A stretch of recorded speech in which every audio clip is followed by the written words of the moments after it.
Solve करने में problem आती है, तो आज के इस लेक्चर में मैं आपको समझाने वाली भी कैसे विद इन अ सेकंड हम लोग यहाँ पे न्यूमेरिकल सॉल्व कर सकते हैं पेडिग्री एनालिसिस से रिलेटेड। और हाँ, इस लेक्चर में हम कुछ ट्रिक्स और कुछ न्यूमेरिकल्स और कुछ रूल्स के बारे में डिस्कशन करेंगे कि किस तरीके से एग्जाम्स के ऐसे क्वेश्चन आ सकते हैं। ठीक है, तो चलिए स्टार्ट करते हैं इस वीडियो को। पेडिग्री एनालिसिस को कैसे समझेंगे बच्चों, इसमें डेफिनेशन हमें दिया है the study of a family history about the inheritance of a particular trait. जब एक पर्टिकुलर ट्रेट इनहेरिट होता है, इसी की स्टडी को हम लोग पेडिग्री एनालिसिस कहते हैं। अगर यही चीज, यही डेफिनेशन अगर हमें चार्ट फॉर्म में समझाई जाए तो किस तरीके से एक जनरेशन से दूसरे जनरेशन में ट्रेट जाता है, इस स्टडी को हम लोग पेडिग्री एनालिसिस कहते हैं।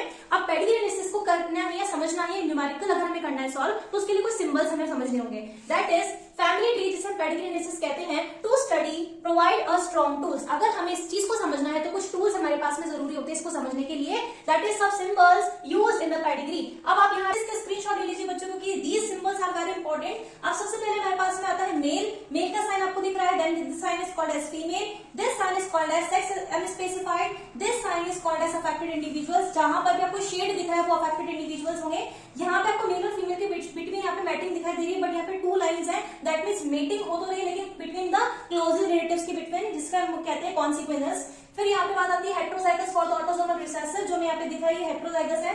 This is called as carrier female. यहाँ पर मेल और फीमेल के बिटवीन फिर से मैटिंग हुई, but a single line, that is called as normal mating. यहाँ पे भी क्या दिख रहा है बच्चों की पेरेंट्स अनअफेक्टेड है, तो above parents are unaffected and their children are also unaffected. यहाँ पे पेरेंट्स के साथ साथ क्या दिखाई दे रहा है कि जो हमारे पास मेल चिल्ड्रन है वो अफेक्टेड है, और last are the 5 unaffected children हमारे पास में, दैट इज ऑफस्प्रिंग्स है। Now we are going to discuss some rules and some tricks by you can easily gain up the pedigree. अब अगर हम मेंडेलियन डिसऑर्डर को देखें तो यहाँ पे 2 क्लासेस में डिवाइडेड है, that is autosomal and sex linked. हमारे पास में 2 कैटेगरीज में डिवाइडेड है मेंडेलियन डिसऑर्डर, और इनके भी सब टाइप्स जैसे कि ऑटोसोमल डोमिनेंट और ऑटोसोमल रिसेसिव भी हो सकता है, सेक्स लिंक्ड डोमिनेंट और सेक्स लिंक्ड रिसेसिव भी हो सकता है। अब यहाँ पे I will just mention some disorders after this, but before we are going to discuss some example of these orders we have to understand some rules कि rules क्या कहते हैं पेडिग्री के। तो आई जस्ट मेंशन हियर कि कुछ rules हमारे पास में होते हैं। दैट इज ऑटोसोमल क्या कहते हैं बच्चों, अगर कोई पेडिग्री ऑटोसोमल है तो इसके अंदर क्या बोला जा रहा है कि मेल और फीमेल दोनों ही अफेक्टेड होंगे, ऐसी पेडिग्री को ऑटोसोमल पेडिग्री कहेंगे।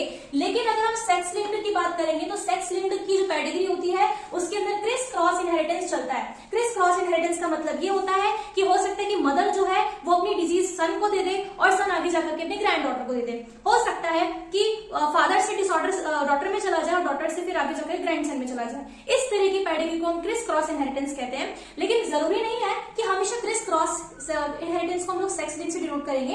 कभी कभी हम यहाँ पे पेडिग्री देख पा रहे हैं कि मेल टू मेल या फीमेल टू फीमेल भी क्या हो सकती है, यहाँ पे जो इनहेरिटेंस ऑफ डिसऑर्डर है वो जा सकता है, इनहेरिट हो सकता है। अब अगर हम यहाँ देखें तो क्रिस क्रॉस इनहेरिटेंस में लिखा है only the particular sex either, या तो फीमेल अफेक्टेड होते हैं या फिर मेल अफेक्टेड होते हैं, ऐसी पेडिग्री को हम सेक्स लिंक डिसऑर्डर कहते हैं। अब पहले जो मैंने पेडिग्री बनाया हुआ है सेक्स लिंक, इसमें क्या बताया हुआ है कि जो फीमेल है, इस फीमेल ने क्या किया हुआ है कि इसके 3 चिल्ड्रंस हैं, मेल फीमेल एंड मेल। तो फीमेल ने मेल को अफेक्ट किया, फिर मेल ने आगे जाकर के उसकी डॉटर को अफेक्ट किया। इसका मतलब यहाँ पे मैं क्रिस क्रॉस इनहेरिटेंस दिखाई दे रहा है। लेकिन इस पेडिग्री में अगर हम नोटिस करें तो यहाँ पे मेल टू मेल जा रहा है और मेल टू मेल जा रहा है। ऐसी पेडिग्री को हम लोग कहते हैं वाई लिंक्ड डिसऑर्डर।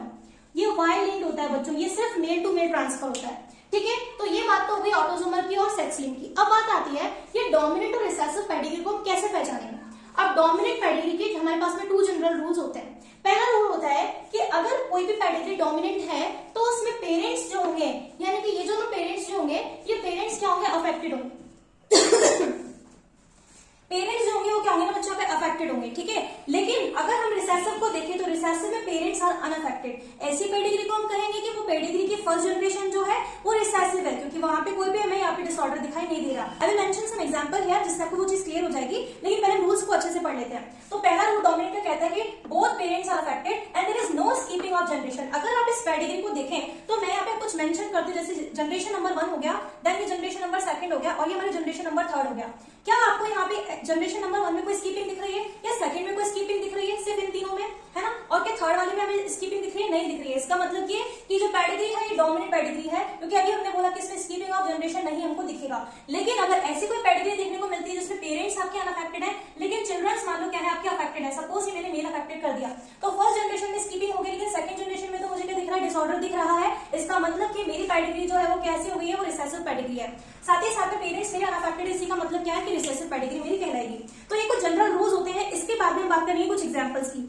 तो ये कुछ मेंडेलियन डिसऑर्डर आ जाते हैं बच्चों हमारे पास में, that is autosomal and sex linked disorders की कुछ नेम्स हैं। दैट इज अगर ऑटोसोमल की बात करें, ऑटोसोमल डोमिनेंट की, तो आपके एनसीईआरटी में भी जिक्र किया हुआ है और पेडिग्री भी बना हुआ है। That is muscle dystrophy, myotonic dystrophy जिसे हम लोग कहते हैं। इसके अलावा पॉलीडेक्टाइलिटी, ये भी किसका है? ऑटोसोमल डोमिनेंट के एग्जाम्पल है। अगर ऑटोसोमल रिसेसिव की बात करें तो अधिकतर आपकी बुक के अंदर ज्यादातर ऑटोसोमल रिसेसिव डिसऑर्डर है। That is sickle cell anaemia, thalassaemia, phenylketonuria, alkaptonuria, albinism and cystic fibrosis, these all are called as the autosomal recessive. अगर हम सेक्स लिंक्ड की बात करें तो सेक्स लिंक्ड रिसेसिव की जो आपकी बुक में जो डिसऑर्डर दिया है that is haemophilia and colour blindness, जो कि ऑलरेडी गिवन है रिसेसिव की। और अगर डोमिनेंट की अगर हम लोग बात करते हैं that is pseudo rickets and defective enables. अब इसके बाद में हम न्यूमेरिकल्स पर आते हैं, जो कि सबसे इंपॉर्टेंट है। तो ये है हमारे पास में न्यूमेरिकल बच्चों। अब इसे सॉल्व करना बहुत ही आसान है अगर आपको कुछ रूल्स के बारे में पता लग जाता है तो। अब पेडिग्री को हम लोगों ने एनालाइज करना तो सीख लिया, लेकिन कुछ न्यूमेरिकल्स आते हैं एग्जाम में जो कि बेस्ड होते हैं फ्रीक्वेंसी पर, कि आप इस पर्टिकुलर अफेक्टेड इंडिविजुअल की कैसे फ्रीक्वेंसी पता करेंगे। So I will also explain this in this video. So सबसे पहले हम लोग क्या करते हैं, एनालाइज करते हैं इस पेडिग्री को। क्या करना है बच्चों, सबसे पहले हम लोग को 1 जनरेशन, 2nd जनरेशन और 3rd जनरेशन मेंशन कर लेना है। That is very simple. दोनों ही पेडिग्री आपके एनसीईआरटी से लिया हुआ है, ठीक है। अब देखिए हमें कैसे सॉल्व करना है। क्या 1st जनरेशन में डिसऑर्डर दिख रहा है, क्या 2nd में दिख रहा है, क्या 3rd जनरेशन में दिख रहा है? अरे जब तीनों जनरेशन में अगर आपको अफेक्टेड दिख रहे हैं तो यार ये पेडिग्री का कहीं ना कहीं हमारी पेडिग्री क्या होगी बच्चों, डोमिनेंट होगी कि नहीं होगी, क्योंकि हमें तीनों के तीनों इंडिविजुअल्स अफेक्टेड दिख रहे हैं। लेकिन अब बात आती है कि ऑटोसोमल है पेडिग्री या सेक्स लिंक्ड है, कैसे पहचानेंगे? अभी थोड़ी देर पहले मैंने रूल लिखा था कि अगर ऑटोसोमल होगा तो पेरेंट्स यानी कि मेल या फीमेल दोनों अफेक्टेड होंगे, किसके अंदर? ऑटोसोमल के अंदर। तो फीमेल इंडिविजुअल क्या कर रही है, देखो मेल में भेज रही है डिसऑर्डर को और फीमेल में भेज रही है। That means this pedigree is called as autosomal dominant, यानी कि जो पेडिग्री किसकी बच्चों, that is the myotonic dystrophy की पेडिग्री है। अगर हम नीचे वाली पेडिग्री देखें तो दिख रहा है कि पेरेंट्स 1st जनरेशन है हमारे पास, 2nd जनरेशन है, 3rd जनरेशन है। पेरेंट्स कैसे बच्चों, पेरेंट्स हमारे अफेक्टेड नहीं है। और मैंने आपको बताया था जो पेरेंट्स ही अफेक्टेड नहीं होते हैं और जब हमें स्किपिंग दिख जाती है जनरेशन में, वो रिसेसिव पेडिग्री होती है। तो इसका मतलब कौन सी पेडिग्री है ये रिसेसिव पेडिग्री हमारी हो गई। अब ऑटोसोमल है कि सेक्स लिंक्ड है, दिख रहा है देखिए मेल भी अफेक्टेड है, फीमेल भी अफेक्टेड है, 3rd जनरेशन है, मेल अफेक्टेड है। इसका मतलब ये पेडिग्री 100% क्या होगी, ऑटोसोमल रिसेसिव पेडिग्री हमारी होगी। That is sickle cell anaemia की पेडिग्री ये है। अब इसी में हम लोग को क्या करना है बच्चों, फ्रीक्वेंसी फाइंड आउट करना है। Very very simple. दोनों ही आपको कैसे दिख रहे हैं, ऑटोसोमल। तो हम लोग को क्या लेना है, न्यूमेरिकल में हम लोग को इतना सा पार्ट लेना है। अब ऑटोसोमल डोमिनेंट में अगर कोई इंडिविजुअल अफेक्टेड है तो आप उसको कैसे डिनोट करेंगे? अगर कोई इंडिविजुअल अफेक्टेड है तो आप उसको कैपिटल ए लिखोगे ना, क्योंकि अफेक्टेड के लिए तो हम लोग ये लिखेंगे अफेक्टेड के लिए। या फिर आप क्या कर सकते हो, अफेक्टेड के लिए कैपिटल ए और स्मॉल ए भी लिख सकते हो। तो फिर बेचारे अनअफेक्टेड को क्या लिखोगे, अनअफेक्टेड को लिखेंगे स्मॉल ए स्मॉल ए। अब अगर क्वेश्चन आपसे पूछ रहा है कि इस पेडिग्री में मुझे बताइए कि 2nd जनरेशन में जो अफेक्टेड इंडिविजुअल्स हैं उनकी क्या फ्रीक्वेंसी होगी, बहुत आसान है। कैसे पता कर लेंगे, सपोज करते कि हमने ये ले लिया और हमारे पास में ये है, ठीक है। अब जो अफेक्टेड इंडिविजुअल है उसको हमने क्या मान लिया कि यार अफेक्टेड तो ये होना चाहिए। तो जब कैपिटल ए को स्मॉल ए से क्रॉस करेंगे तो कैपिटल ए स्मॉल ए आएगा अफेक्टेड का। जब मैंने स्मॉल ए को स्मॉल ए से क्रॉस किया तो स्मॉल ए क्या हो गया, मेरा अनअफेक्टेड हो गया। सेम जहां पर भी आपको अनअफेक्टेड दिख रहा है और अपने आप लिखेंगे आप लोग ऑटोमेटिकली स्मॉल ए, और जहां पर भी कैपिटल ए स्मॉल ए से फ्यूज होगा मतलब ये आपका अफेक्टेड इंडिविजुअल आ गया, ये आपका अनअफेक्टेड हो गया। इस तरीके से हम लोग पेडिग्री को सॉल्व करेंगे।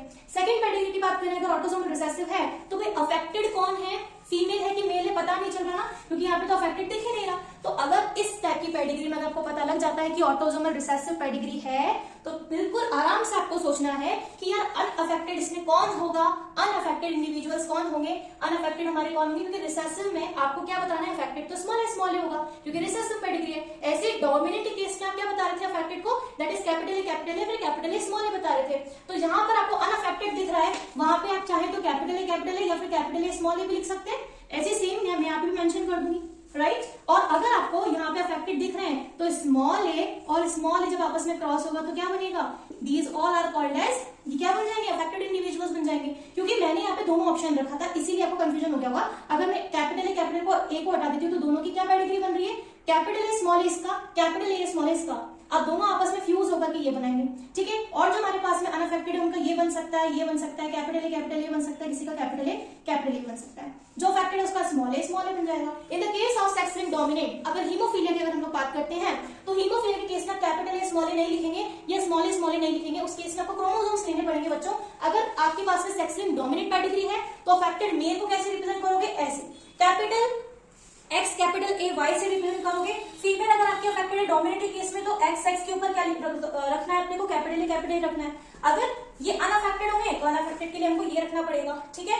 अगर सेक्स लिंक रिसेसिव की बात करें तो मेल कैसा होगा, रिसेसिव में अफेक्टेड किसको बताओगे, मेल को अफेक्टेड ऐसा बताओगे अगर रिसेसिव पेडिग्री है तो, और फीमेल अगर अफेक्टेड है तो ऐसा बताओगे। और अगर दोनों मेल और फीमेल अनअफेक्टेड है तो पेडिग्री में आप क्या लिखेंगे, फिर इस तरीके से मेंशन कर सकते हैं। Some numericals are mentioned in the next video. So अगर आपको पेडिग्री एनालिसिस समझ में आया हो then like share and subscribe. Thank you so much.